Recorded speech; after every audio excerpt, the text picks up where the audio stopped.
presentasi kami kelompok 7. Pada kesempatan kali ini, kami akan mempresentasikan proyek kami yang berjudul Cassava Power Local Root Global Solution Bioplastik dari Pati Singkong. Nah, pada presentasi kami kali ini nih, kami akan mulai dari latar belakang masalah plastik konvensional, kemudian potensi bioplastik dari Pati Singkong, dan metode produksinya, kajian teorinya, sampai pada perhitungan material, dan yang terakhir ada aspek teknologi dan kebijakan yang berlaku soal bioplastik ini di Indonesia. Mari kita mulai dari latar belakang. Plastik adalah material yang sering kali kita temui dalam kehidupan sehari-hari. Bukan begitu? Mulai dari kantong belanja, botol minuman, pembungkus makanan, hingga berbagai alat rumah tangga. Praktis, ringan, dan murah membuat plastik menjadi pilihan utama. Namun, ada satu masalah besar, plastik sangat sulit terurai. Plastik sekali pakai yang kita buang hari ini dapat bertahan menumpuk ratusan tahun di lingkungan kita. Akumulasi plastik ini telah mencemari sungai, laut, tanah pertanian, bahkan sudah masuk ke rantai makanan melalui ikan. Penelitian menunjukkan bahwa bahan kimia yang terdapat dalam plastik dapat berpindah ke makanan, merusak hormon, mengganggu sistem reproduksi, dan berpotensi bersifat karsinogenik. Karena itu, muncullah kebutuhan mendesak untuk mencari alternatif plastik yang lebih aman pastinya, dan lebih cepat terurai. Salah satu alternatif potensial itu adalah bioplastik berbahan dasar pati singkong yang menjadi fokus utama penelitian kami. Halo semuanya, jadi kali ini saya akan membahas tentang bab 2 yaitu tinjauan pustaka. Pada 2.1 yaitu masalah plastik konvensional. Plastik konvensional sebagian besar dibuat dari minyak bumi dan mengandung lebih dari 10.000 bahan kimia tambahan, di mana sekitar 2.400 di antaranya diklasifikasikan sebagai berbahaya. Zimmerman et al. 2020. Bahan kimia ini dapat bermigrasi ke lingkungan, mencemari tanah, air, serta berdampak pada kesehatan manusia. Plastik sangat sulit terurai, membutuhkan waktu sekitar 100-500 tahun untuk terdegradasi secara alami. Akibatnya, mikroplastik terus menumpuk di tanah, sungai, dan lautan. Menurut laporan UNEP, lebih dari 80% sampah laut adalah plastik, dan Asia Tenggara menyumbang sebagian besar mismanagement sampah plastik global, UNEP 2021. Mikroplastik telah ditemukan pada organisme laut, garam dapur, air minum, bahkan paru-paru manusia. Studi mengungkapkan bahwa mikroplastik dapat menyebabkan peradangan, stres oksidatif, gangguan metabolisme, serta kerusakan sistem reproduksi. Young et al. 2020. Di Indonesia sendiri, penelitian menunjukkan ribuan ton plastik masuk ke laut setiap tahun, menjadikan Indonesia salah satu kontributor polusi plastik terbesar di dunia. Lebreton et al. 2017. Dampaknya sangat serius, sehingga diperlukan alternatif yang lebih aman dan lebih ramah lingkungan seperti bioplastik. Selanjutnya, kita masuk ke poin 2.2, yaitu bioplastik sebagai solusi ramah lingkungan. Bioplastik adalah plastik yang berasal dari bahan terbarukan seperti pati, tebu, dan mikroorganisme.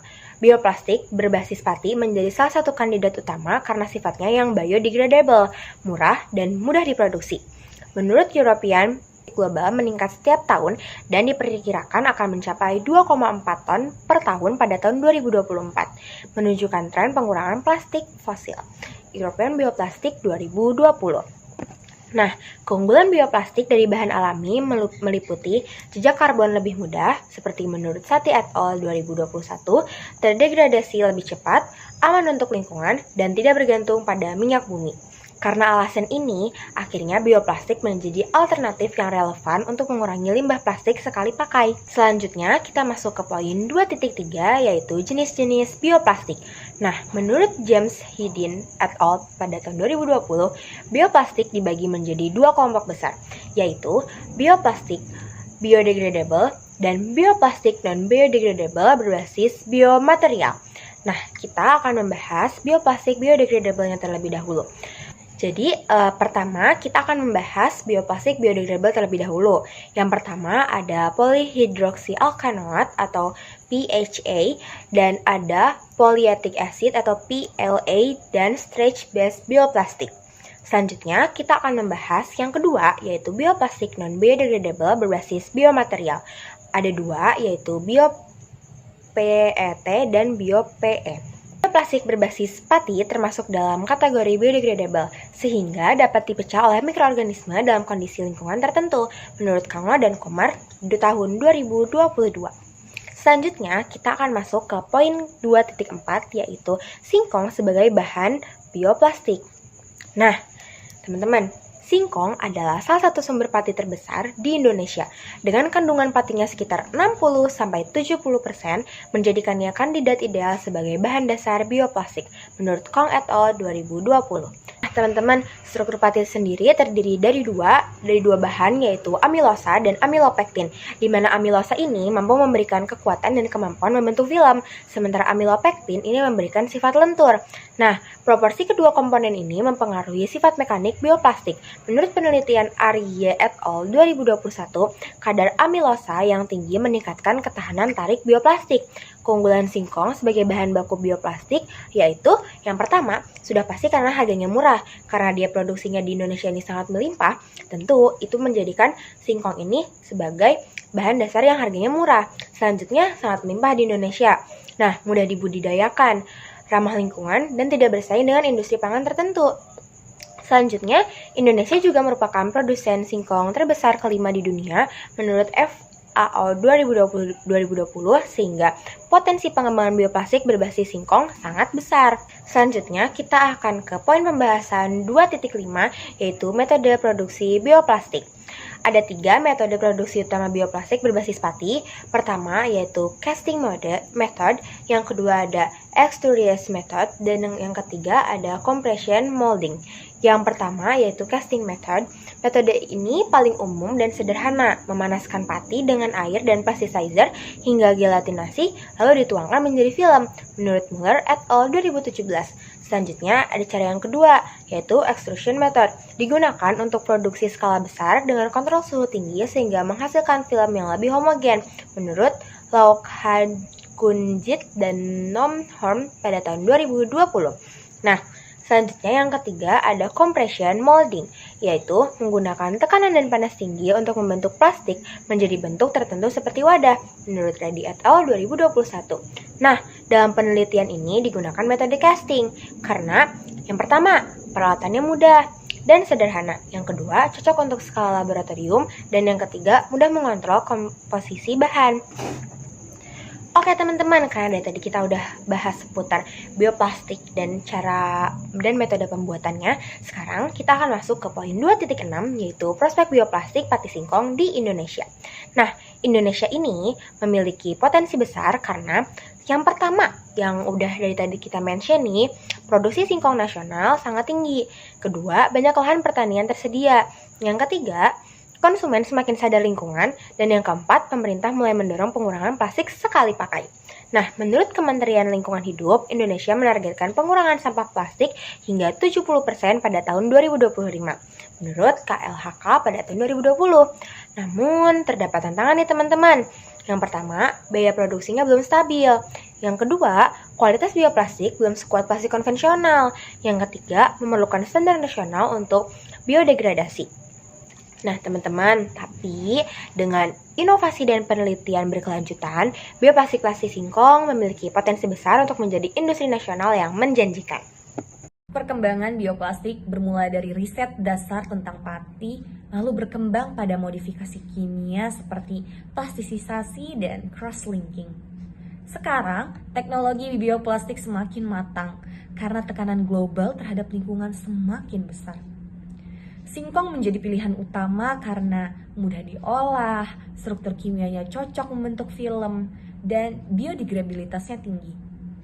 Kita harus terus belajar karena regulasi bioplastik global terus berubah-ubah.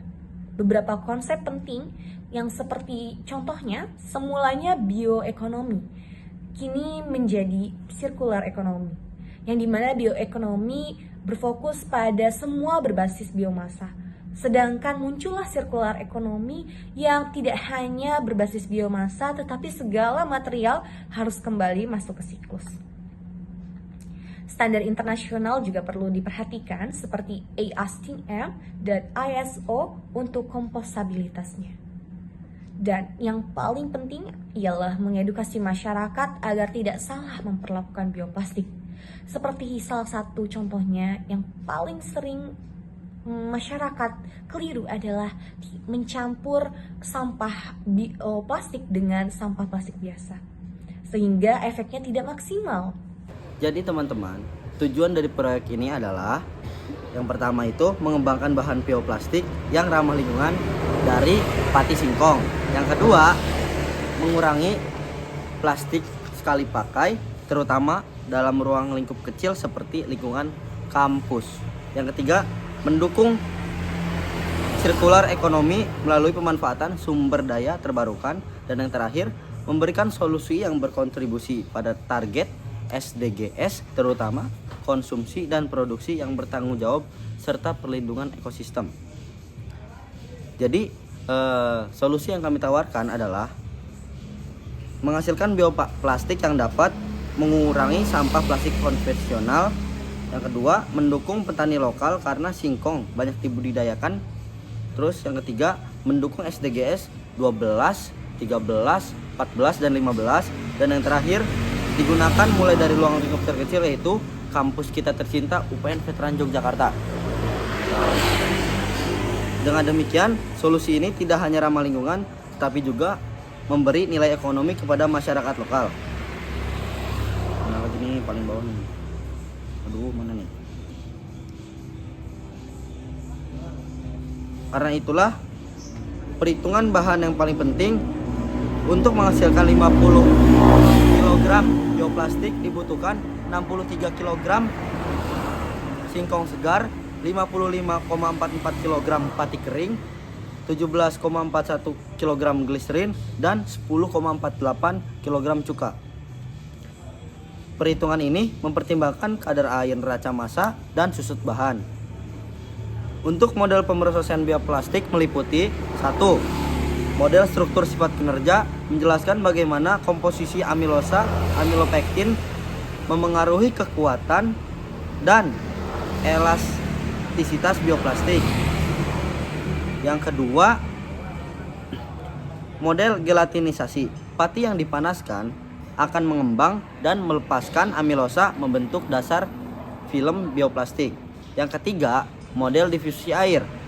Model difusi air menjelaskan bagaimana air masuk ke matriks bioplastik dan ini menentukan ketahanan air dan kecepatan biodegradasi. Dan yang terakhir, model neraca massa. Energi digunakan untuk menghitung kebutuhan energi, pemanasan, dan pengeringan. Halo teman-teman, selanjutnya kita akan bahas bab 5 yaitu analisis studi kasus. Teman-teman, kita akan masuk ke poin pembahasan yang pertama ya, 5.1 yaitu pengambilan keputusan. Keputusan-keputusan teknis meliputi pemilihan plasticizer, di mana ada glycerol versus sorbitol. Yang kedua, pemilihan metode produksi. Yang ketiga, ada penentuan kadar pati dan plasticizer. Yang keempat, perlu atau tidaknya modifikasi pati. Dan yang kelima, yaitu pengaruh terhadap lingkungan berdasarkan standar ASEAN. Selanjutnya, kita akan beralih ke pembahasan 5.2 yaitu optimasi linear. Setelah dihitung, komposisi yang paling murah adalah pati sebanyak 50 gram, gliserin sebanyak 13,8 mili, dan cuka sebanyak 8,3 mili. Nah, setelah diperhitungkan, total biayanya adalah kurang lebih sekitar 17.500. Jika komposisinya dibalik, harga bisa naik menjadi 26.800. Nah, kesimpulannya, semakin sedikit plasticizer, semakin murah biaya produksi. Oke, pada kali ini kita akan membahas poin yang ketiga atau 5.3 yaitu optimasi antrean. Tahap paling lama pada proses pembuatan bioplastik pati singkong adalah proses pengeringan, yaitu sekitar 4-6 jam. Nah, agar tidak terjadi bottleneck nih, produksi harus dijadwalkan setiap 55-60 menit dengan beberapa dry drying berjalan paralel. Nah, jadi kali ini kita akan membahas poin 5.4 atau poin terakhir pada bab kelima ini, yaitu engineering and professionalism. Nah, proses dilakukan dengan memperhatikan etika, keselamatan kerja, dan pembagian peran yang adil dalam tim. Lalu dalam penelitian ini terdapat aspek HKI yang sangat penting, seperti yang pertama itu paten proses produksi, yang kedua paten formulasi bioplastik, yang ketiga rahasia dagang, yang keempat hak cipta, yang kelima merek dagang, lalu yang keenam lisensi jika ingin dikomersialkan. Lalu selanjutnya ada itu kami juga menyusun rekomendasi kebijakan mengenai dukungan penelitian, penetapan standar biogradabilitas nasional, lalu akses permodalan untuk UMKM, sertifikasi produk, dan edukasi untuk masyarakat. Hasil dan keputusan pada proyek kami menyimpulkan bahwa yang pertama, untuk sumber bahan baku, agar menjaga kesediaan bahan baku secara berkelanjutan perlu dilakukan kerjasama dengan petani serta pabrik pengolahan singkong di wilayah sekitar tentunya. Kolaborasi ini tidak hanya menjamin pasokan kulit singkong yang stabil, tetapi juga memberikan dampak positif bagi ekonomi lokal. Dengan memanfaatkan bahan dari sumber terdekat, biaya transportasi dapat ditekan dan emisi karbon akibat pengiriman jarak jauh bisa diminimalkan. Yang kedua, edukasi konsumen. Memberikan pemahaman kepada konsumen menjadi langkah penting dalam mendukung keberhasilan produk bioplastik. Konsumen perlu mengetahui bahwa bioplastik dari kulit singkong ini bersifat biodegradable, artinya dapat terurai secara alami. Tetapi memanfaatkan lingkungan tersebut hanya optimal jika produk dibuang pada tempat yang sesuai, seperti area kompos. Yang ketiga, inovasi produknya. Pengembangan dan penelitian terus dilakukan untuk memaksimalkan mutu dari bioplastik yang dihasilkan. Inovasi dapat difokuskan pada seperti contohnya peningkatan ketahanan terhadap air. Kemudian pengembangan dan penelitian juga perlu terus dilakukan karena regulasi terus berubah-ubah. Dan yang keempat, strategi pemasaran.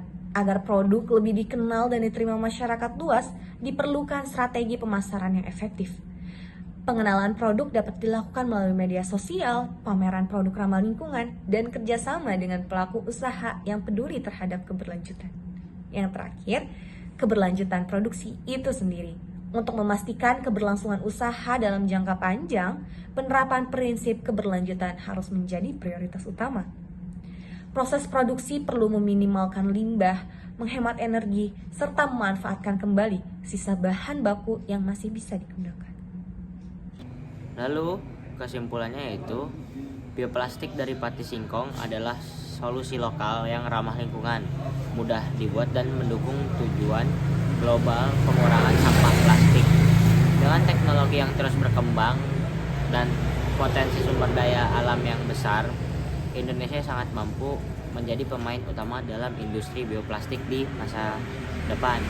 Lalu terima kasih juga kami sampaikan untuk presentasi kami kali ini. Assalamualaikum warahmatullahi wabarakatuh.